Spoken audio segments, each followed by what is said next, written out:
God's first creation, father, son, uncle, brother. On a journey of highs and lows, you were created in the image of God and given dominion in the earth, destined for great things and to fulfill purpose. Join us on Men on Monday as we discuss all issues related to men. We are unifying family, building you, building strong families, building strong futures. Join us on Men on Monday.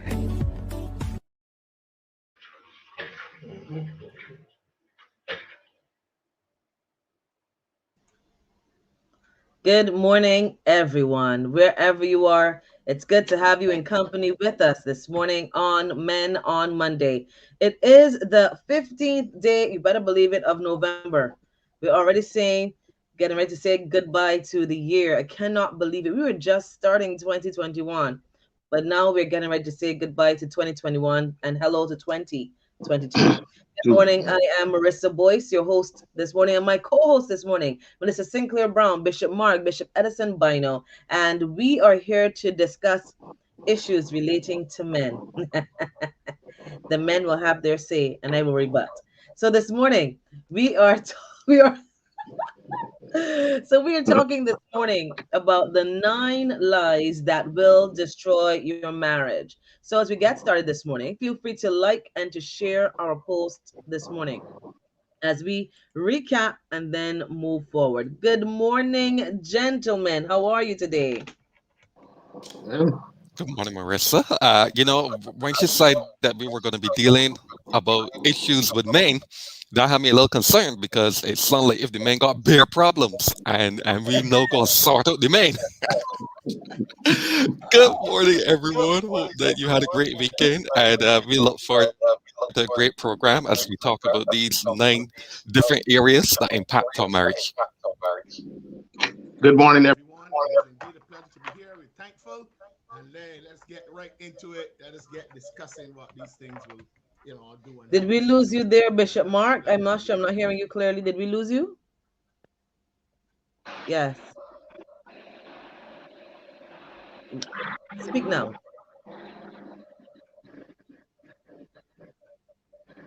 Go ahead, Mr. Sinclair. Go ahead. You got to unmute Mr. He can't Sinclair. seem to find his mute, his mic. Right. No, just so we didn't hear you, Bishop. So we're trying to listen again. We missed the first But, part. oh, you didn't hear me? You don't hear me? Yeah. You Well, hear me so now? go ahead. Yes, please. Oh, welcome, everybody. Good to have you aboard. And we look forward to a very healthy and thought-provoking discussions this morning. Welcome. Healthy and Yes, thought please. provoking. Go Morning ahead. blessings in the name of Jesus. We look forward to healthy marriages, healthy relationships.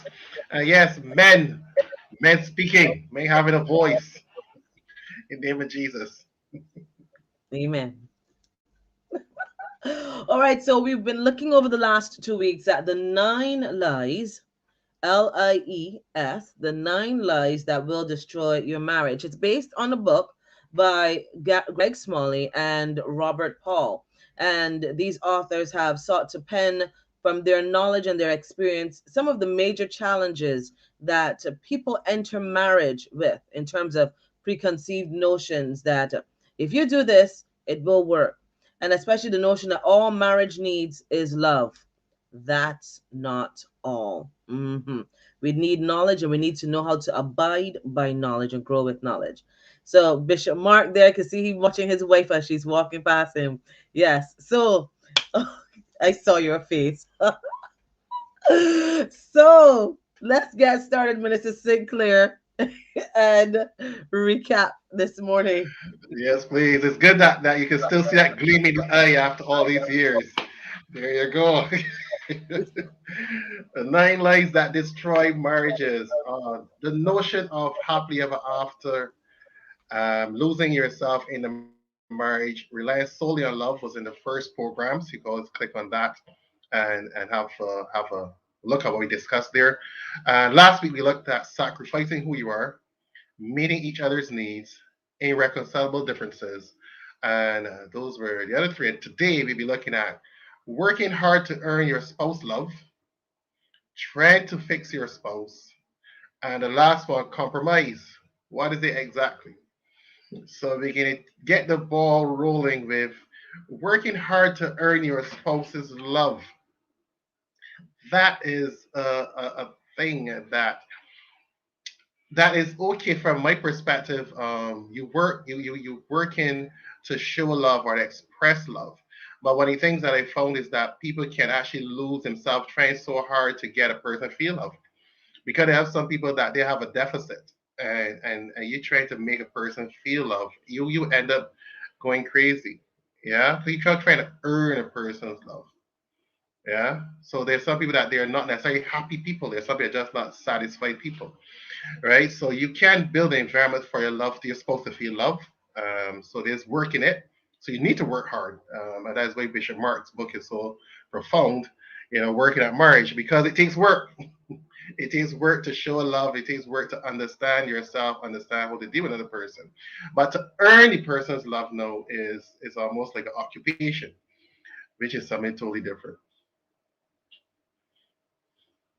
Well, I want to jump in right here because, first of all, I believe that there's some truth to that. You need to work towards thing, but the word "earn" got me a little thing um, because when you get a relationship with two people seeking to work together to become one, very clear.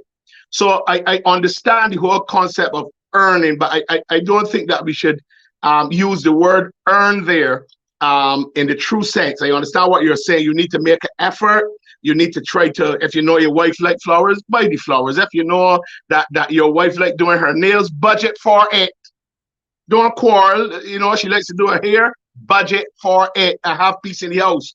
So the earning part speaks to a lot of giving up. And that is where a lot of people get afraid of these words. Because when you go earn it, it means I go make an effort. Then she in the house with me, I already choose her, and so on. So I think we have to be careful with the earn thing. There is an aspect to it that is true, but I think we need to understand that it is all about seeking to appease your partner by understanding that if you can appease them or please them, it redounds to your benefit. Right? I mean, if we are going to, and Secure say this all the time, if you're going to have people who are immature in marriage, you're going to start to simply say, wait, I got to do this, I got to do that. Well, I love you already, or I love her already. But a lot of times we have immature people who are not experienced in marriage, probably didn't get, the full counseling, whatever. And so they start to take these things out of context. But it is important to understand that you have to make it effort. You just can't. I've heard people say, as soon as he put the ring from my hand, he relax, so he watch the TV, he go sleep in front of the TV, all these things. And so it's important to understand that, you don't want the earn to become a negative way of think that you got to go there doing, as Lady Marissa like to say, dying to yourself and, having to give up where you got to think. But there's a balance that has to be struck in terms of seeking to earn the person. In other words, we are saying, and I take from that statement, that look, you have to make an effort to try to see how much you can accommodate. And then when you can't get the accommodation, you got to get help with it to try to balance the playing field. That'd be my 3 cents at the beginning. Because I could talk with that the whole week, but leave that there. Glad to know, Bishop Mark, that you could carry the whole program. We hope you do. but no, it's interesting to look at the statement, and it says, "I must work hard to earn my spouse's love." And so the thing is, we know that relationships require work, but imagine though, if I have to earn my wife's love, that in order for her to demonstrate love to me, always have to be constantly doing things. Yeah. And I think the problem, because the Bible, for example, commands husbands to love the wife. I am to love my wife regardless, right? She's to love me. There should be that element of love. And so the thing is, to what extent do I have to perform? Because when we start getting into the concept of earning love, then it almost becomes transactional. I do to get. And the question is, how much do I have to do for the other person to love me? So if I have to keep on doing, and I never get to the point where I am able to. Sorry, I might be having some problems with my internet at my end. But you understand what I'm saying? The whole idea of earning, and that's the problem. You have to earn it. So then, do I earn it by money? earn it by sex? Do I earn it by buying the flowers? How do I earn this love? And can I ever do enough? So that's it from me. As we're talking, I like the fact that we use that word earn can be so ticklish, because I believe that if you've already professed and you're committed to your love, there is a process of growth in that love, not the constant earning, because then it means that one person is expecting one person to fulfill an area that they're not capable of fulfilling. And they're also going to be, and we always hear the men say that the goalpost is always moved and shifted, so they're constantly always working. And then to I think that sometimes you're putting a person in terms of almost making them an idol if you have to be doing that. So you have to be careful that that mindset does not envelop where we're always seeking to earn and to build and to working at something that just should not be working at in that facet in terms of earning. But I believe that your love should always be nurtured. So before we go, I have a one of our comments here by Ryan, and he says, a healthy perspective of love is to know self, grow self, and give to self developing. Good emotional intelligence is critical, it's important. Love is an art and sacrifice for the well being of another's interest and success in marriage. What do you guys think about that comment? I think is a very powerful point. That's one of the main things that I use with clients, and that is the emotional intelligence. And it's getting the number one thing you always hear me say is getting to a healthy relationship with yourself, because people don't have a healthy relationship with self. They think they know themselves, and then I'm giving to someone something that I don't know, and I assume that I'm being nice or think I'm being all those things. But then the reality is that when you have another person that is able to look and get to know self, I mean, objectively and not subjective, it helps. And then you, as you said, grow self and give self. That's are the three main points of emotional intelligence. That's understanding others and then motivating others. So I do use that as a very strong tool, and I do believe that it's very important in it. The aspect of earning a person's love, because and we said it, and I'm just building on that some more, because I could be all over here thinking, oh, you need to earn my love. You need to earn my love. And what's the cost?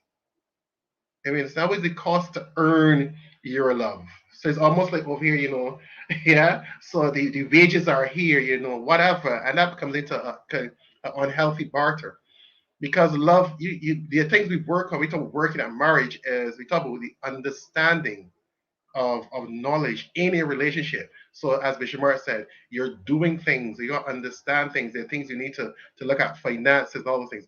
Those are the things you want to growing. But you want to come to a place where you got to earn your love. No. And if you don't earn God's love, if you look at where love is, you don't earn God's love.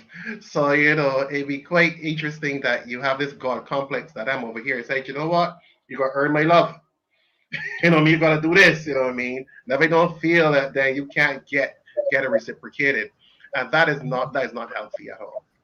And I'm thinking that even in marriage, to have that concept consistently through marriage, that has to be a great lot to carry, where I'm consistently earning that love is patient, love is kind, constantly earning that it is a lot. And anyone else wants to add their two And cents to it? in the back of my mind, I'm thinking, what happens when you can't earn the love? So, for example, what happens if the spouse is sick, if they're Yeah. pregnant and they can't perform sexually? So, what happens when you can't do? And the whole idea of marriage is being selfless, as Bishop Mark would say, that unconditional type of love where you love the person in spite of.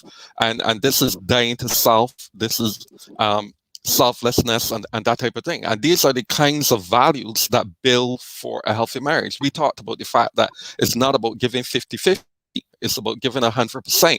If I am using the model of earning, then it says, look, I give this much and you give me this much. And it becomes very transactional. And you can't build a healthy marriage on the basis of transaction. Marriage is not a a contract. It's a covenant. And as a covenant, it requires two people to give unconditionally. Yes, we want an expectation of return, but we have to do that within reason. God gave to us. Yeah, for God so loved the world that he gave his only begotten son. He gave for our best interest. And Yeah, well, we could adopt that approach where we're giving for the best interests of a healthy marriage.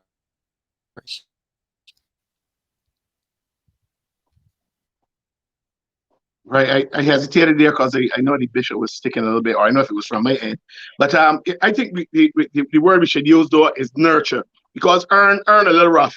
Earn means if I don't live up to expectations, I don't get paid. If I don't put in my effort, I don't get back.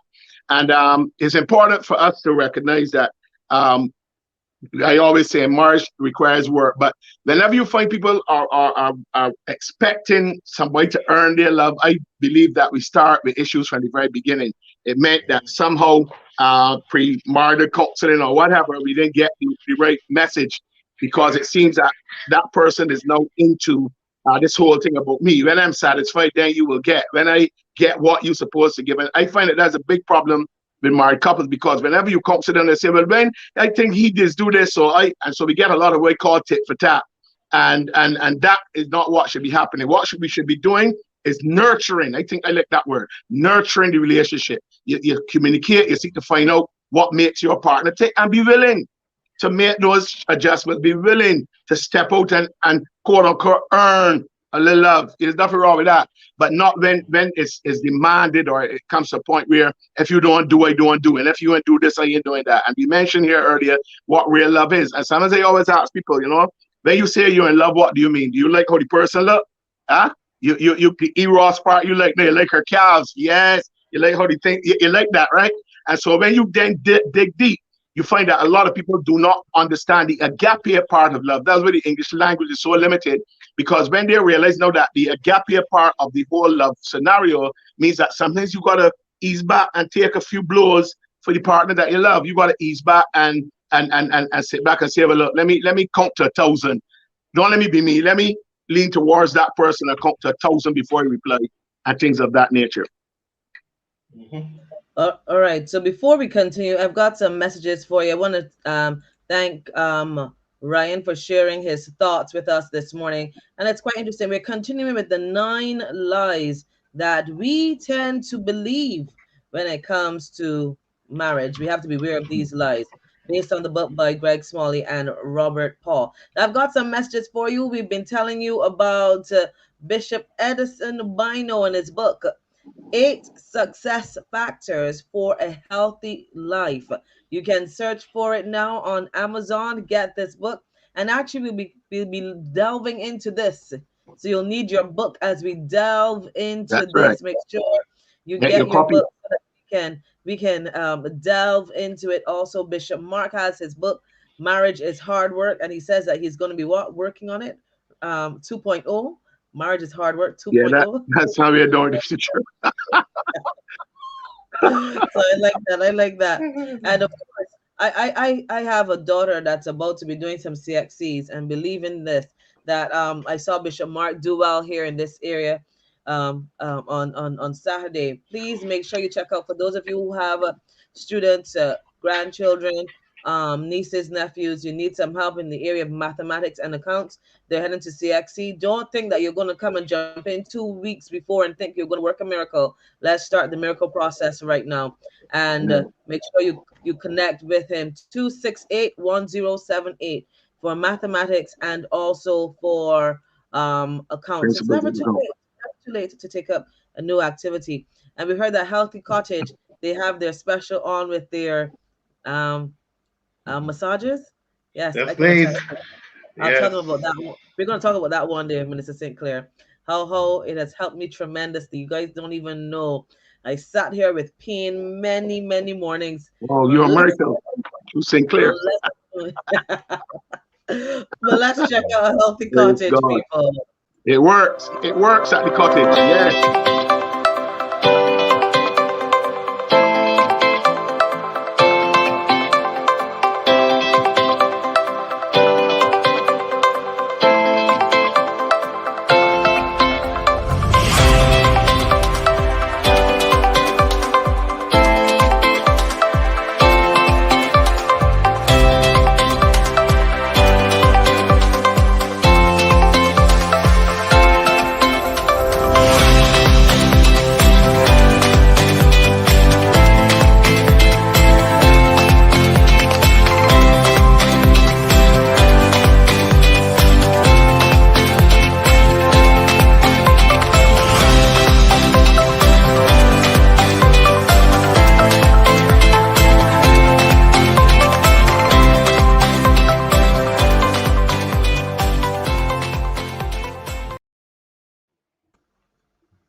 So make sure Yes, you check please. out Healthy We Cottage. And have a welcome back. yes, we have a special on this month, $100.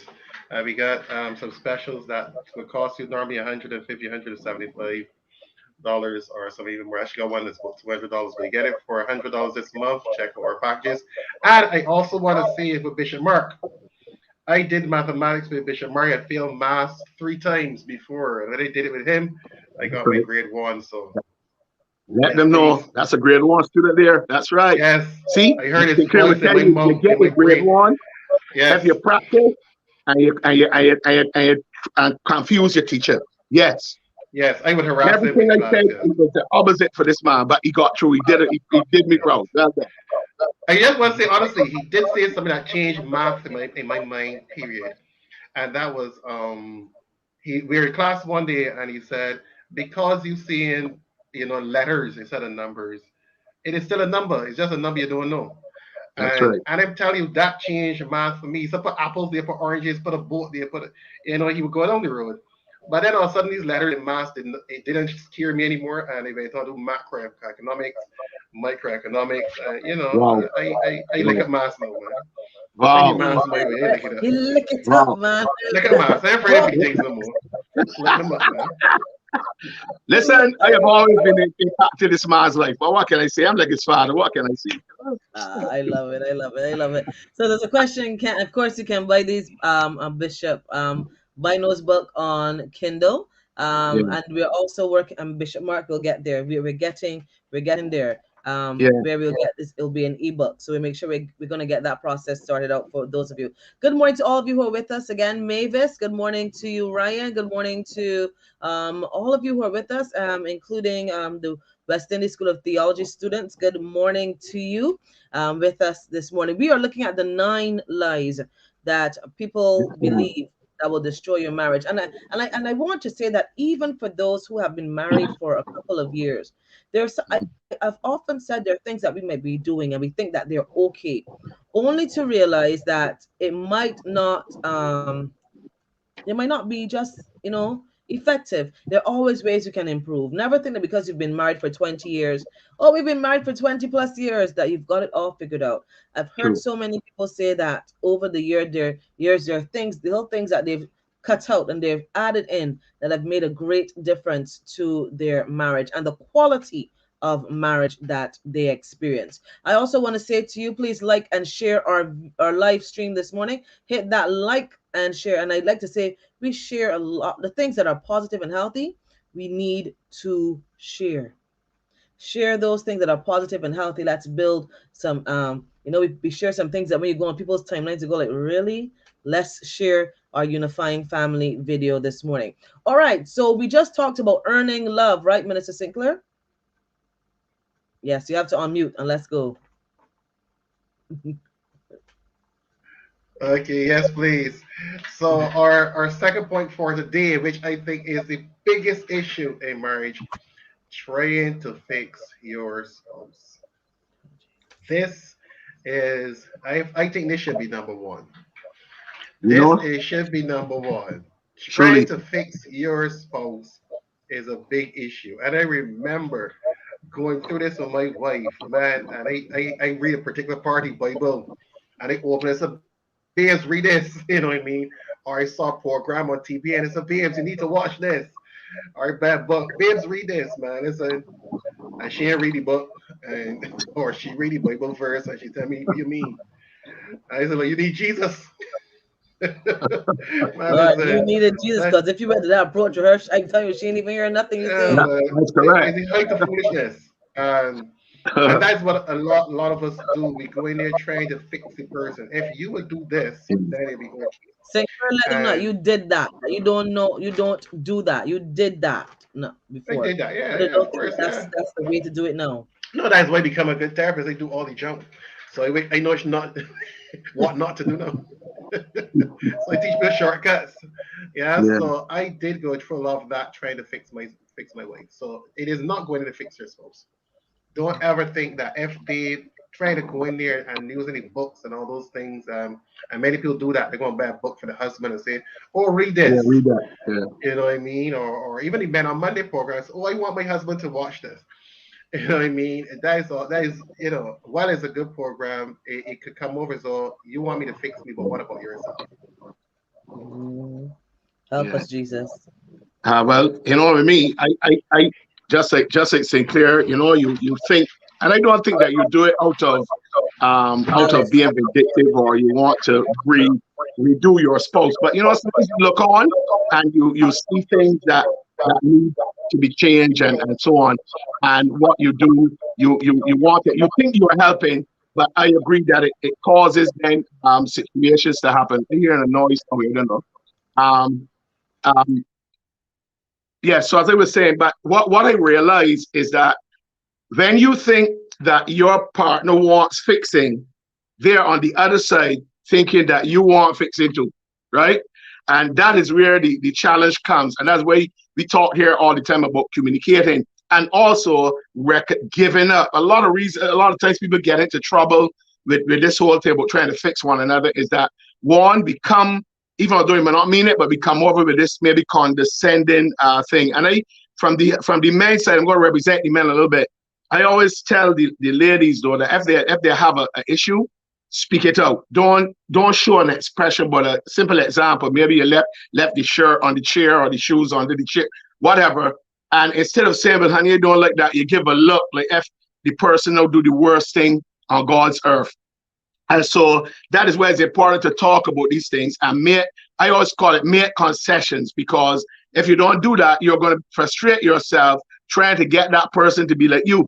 What has to happen is that you have to come together to be able to create a space where the two, we've talked about that a couple programs before, where they're still allowed to be themselves. They don't have to lose who they are, but you must understand that part of your responsibility to make your marriage work is to have that space where you can remain, you can still be you, but you have no to develop a part of you that has to become the whole thing of the oneness, so that we can all exist, feel like ourselves, but understand that we are working towards us becoming one. And that's really the major problem is, because a lot of times we have misconceptions, as we would have discussed before, about what marriage should be, what it should do for us.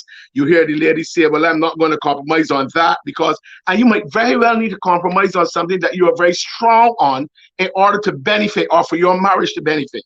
And so I think people need to understand that, because if you come with these four, see me, I hear people say this, me, you come and find me with my best friend, you go accept whatever me and my best friend do. If my best friend call, I going. You can't do that. You marry somebody who you're them supposed to come on, you talk with best friend can be your best friend. And if they're your best friend and understand that they're their best friend, they will take the place. Right? We cannot have these whole things about you got to adjust to me, or you got to change up to how I want it. We must come together and mutually determine what is best to make this relationship work. And it will be different things for different people, and there will be different challenges for different people, because as we know, people are culturally so differently, and they want to come together and live happily ever after. I repeat again, marriage takes work. That same thing about compromise. I want us to stick a pin there. I made a joke about it off air before we started about compromise. Where many people have compromised to the point that they've lost themselves. That is it. And then there's some people who take advantage of the concept of compromising. And I think we need to be very careful there, where you say, understand that you give and take. You can't always have it your way, and the other person can't always have it their way. But it's in wisdom that I can let go here. I can give over here. And especially with this whole thing, you came and you married me, you found me like this. This is who I am. That is sometimes the biggest nonsense that I've heard people with. You find me like this, and this is who I am. Oh, The yeah. challenge with that is to understand that there's a growth process. There is a growth process that is expected.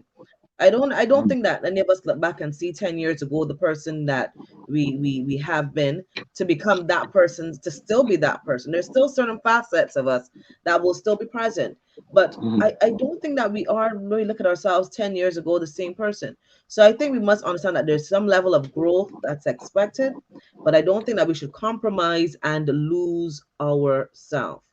That is one thing that I think that we must explain. But, but That's my view. Go ahead, Bishop Mark. Yeah, I want to stop there a little bit before Sinclair comes. You said that you can, which is again, you saying again that you compromise, what's it? That you You compromise. compromise and you can compromise and lose yourself too much, or you can You know, we say a lot of things that really and truly, the song good, right? I don't take care of say all this, but the song so right. But you know what? If you really look at what you're saying, that should really happen because the whole concept of you doing compromise shouldn't necessarily cause you to lose yourself. What it does, it causes you to start to have an appreciation for what the other person expects, and therefore you have to lose yourself to compromise. Because as talk here about, we must set boundaries so every person understand your boundaries. It doesn't come because we say these things, you gotta be careful to qualify them because if you're going to the point where you're going to try to earn a person's level of employment so you can probably use yourself.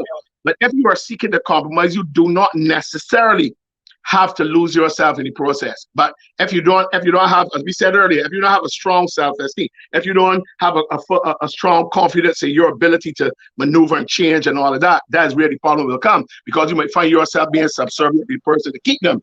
But that's a different thing because if you are strong in who you are, your self-esteem and strong, there's no way you can lose yourself in compromising because one of the parts of compromising is also setting your boundaries and any person know, look, I'm prepared to go this far. But no further, you need to compromise too. You need to make the effort too. Even although it is possible that can happen, sometimes I think it would only happen to somebody who probably, maybe trying to keep the body so much that they continue to do what they want to earn the person's thing. But if you are in a healthy position with yourself, it'd be very difficult for that to happen. But that's just my 3 cents. Sinclair would qualify the rest. I want us to stop there, stick a pin there on that thing about compromising. Right. Because we have just about 20 minutes. What is compromising? That is key there. What is it? What does it look like sometimes? And we can give a couple of examples or an example.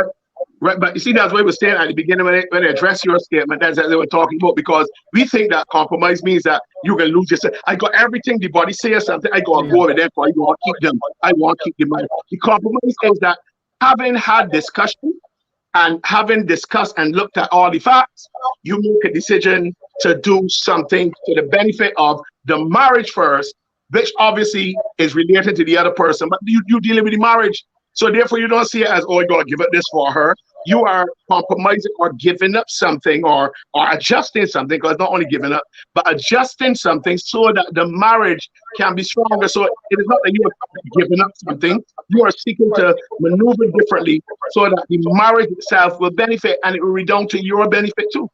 Yeah.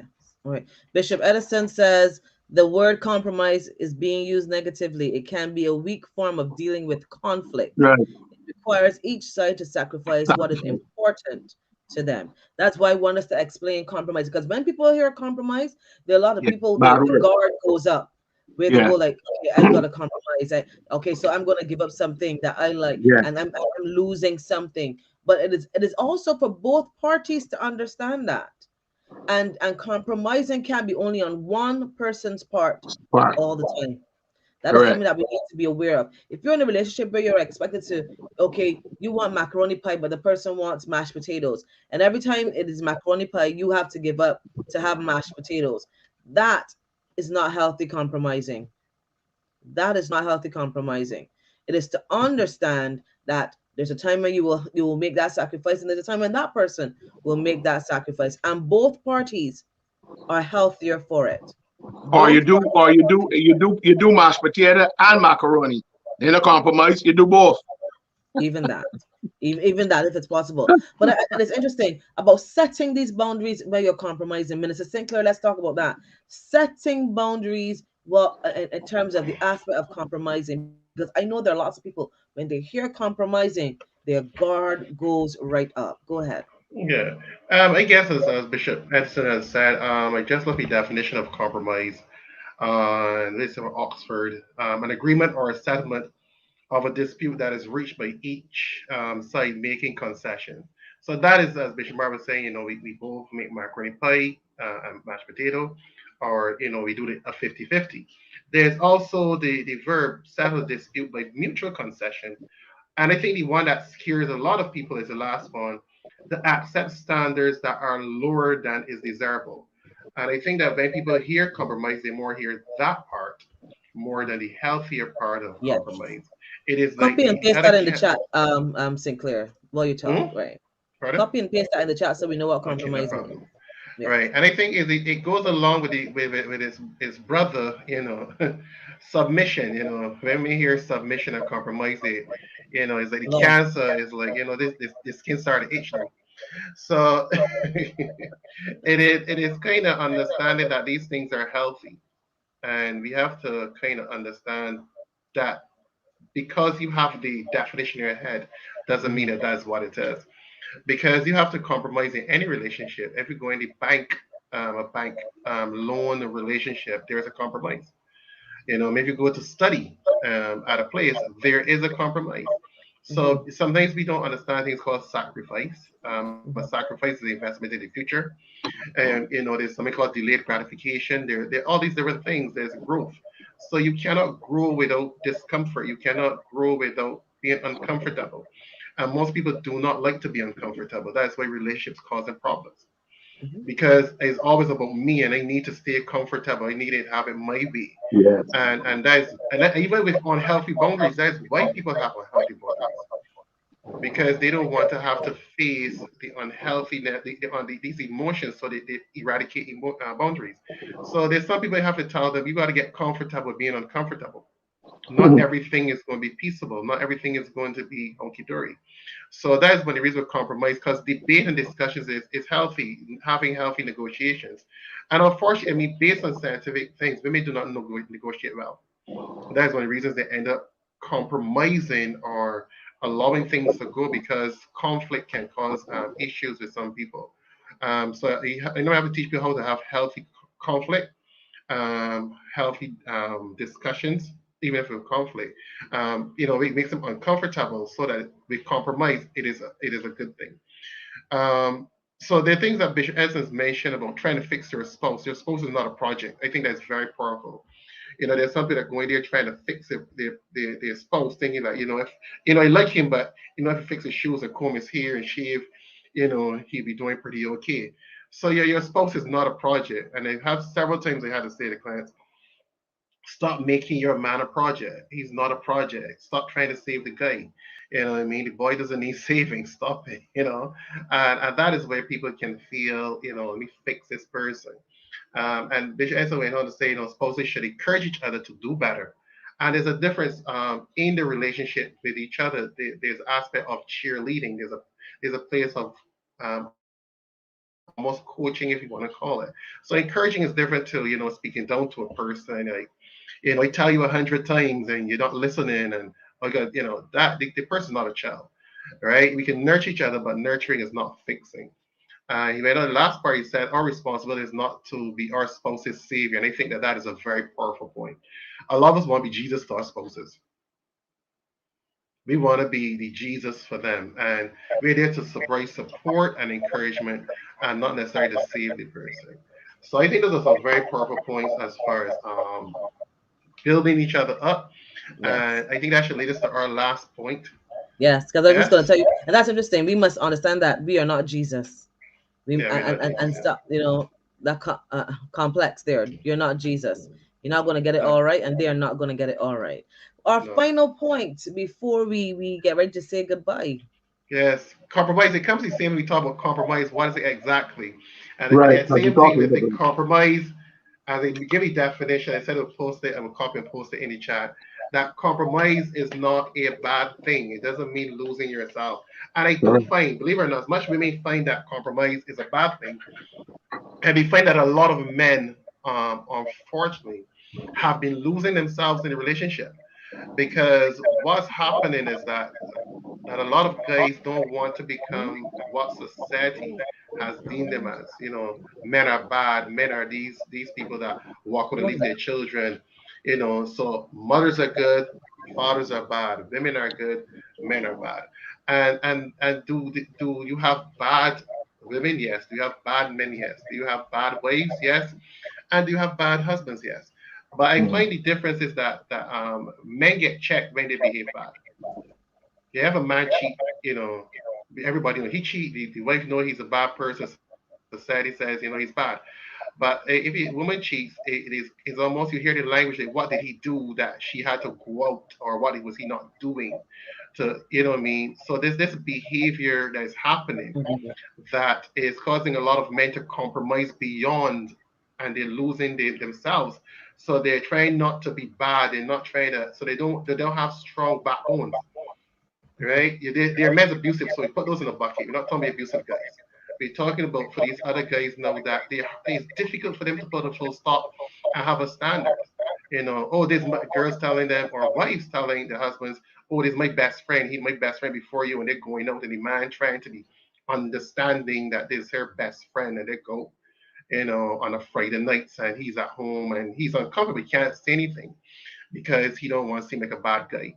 So there's a lot of compromising that is happening. A lot of people are not being honest because they are scared of the repercussions, and they don't want to look negative. So as Bishop Mark said, you have to have a healthy knowledge of self, and that's one of the things that we go through is getting you to have a relationship with yourself, so you understand that you are a healthy man or you're a healthy woman, and the definition is not by your doing, but it's by your being.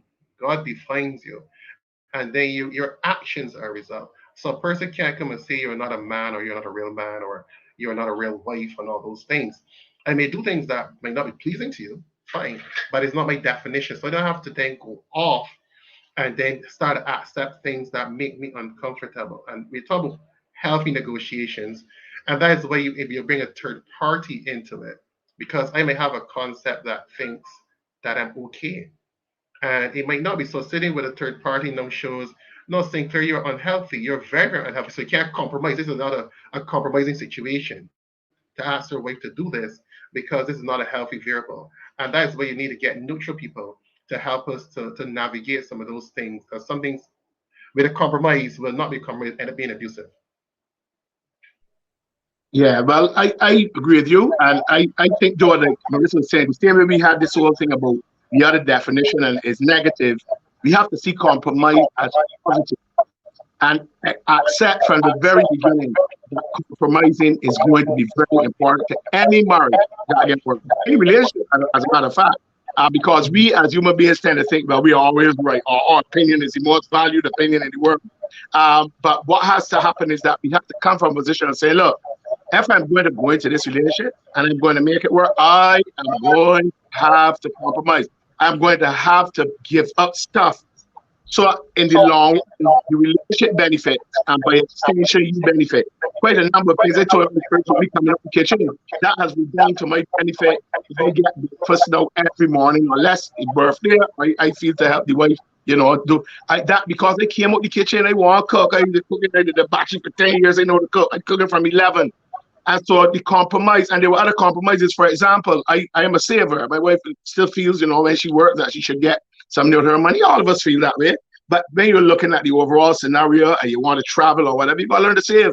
So you know what I did? I decided, well, I will. If I'm going to talk about doing nails every other month, and it's a problem, or you don't have to do your hair all the time, use a wig, and it's a problem. You know what I did? I decided I'm not going to quarrel about it anymore. I'm going to budget.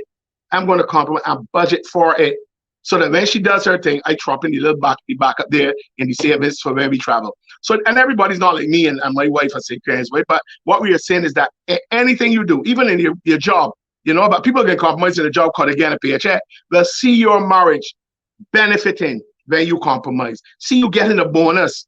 Because let me tell you something, men, when you have your wife and spouses happy, man, is redound to your benefit. You got to do everything to please, we try to see it as subservient. The Bible says that you should deal with your wife according to knowledge. Some in First Peter, I think it is. But what I'm saying is that once you give up like that and you make the compromise, it's redound to your benefit. But I guess Sinclair could tell you, I know it worked for me. You understand? Instead of trying to break, I must do this, and I'm the boss here. You manage your spouse. You learn how to, maneuver things you don't like, and it will redound to your benefit. Let's see compromise as a positive thing and not something that is going to wrap you up in chains. And at this juncture, as you know, I have to depart, but I can't give up this program, but I have another commitment for 10. But I just want to say This is a tremendous opportunity, and we thank all of you for joining in. And I thank you all for the opportunity. It is indeed a great thing to have. Let us continue in this vein. So everybody have a wonderful morning. God bless you all. Next week, God willing. Yeah. All right.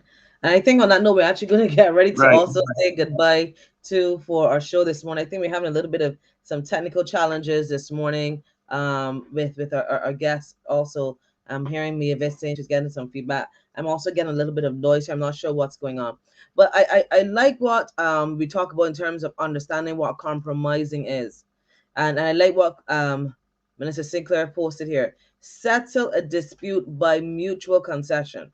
And I think that we need to understand that it should not be that you're compromising and it's not an agreement between both parties.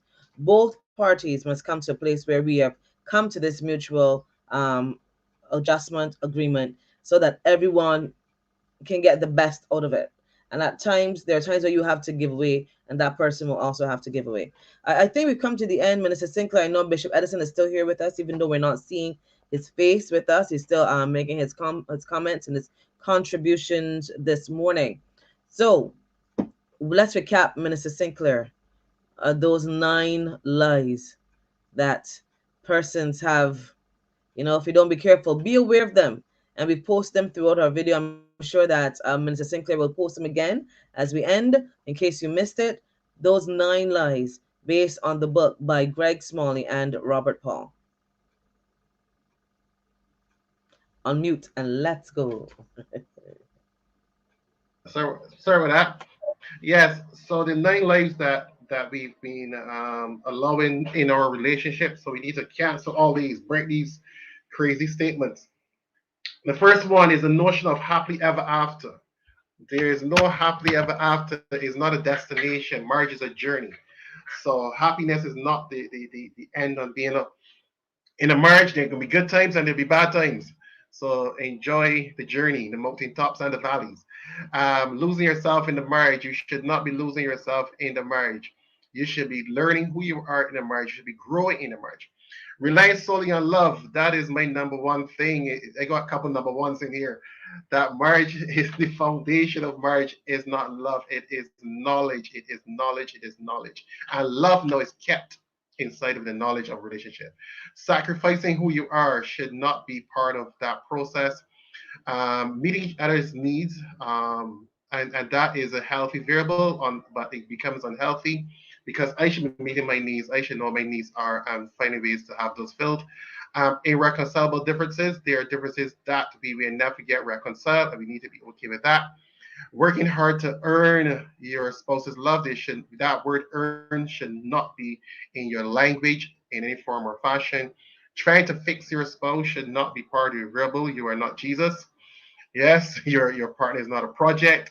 And compromise, what is it exactly? And we have in this discussion, we have in the chat healthy variables of compromise.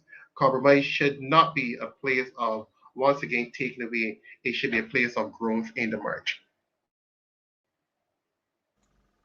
So thank you very much, Minister Sinclair, Bishop Edison, Bishop Mark, for sharing with us this morning. And before we go, I just want to remind you once again, Bishop Edison Bynoe, its book is now available on Amazon. 8 Success Factors for a Healthy Life.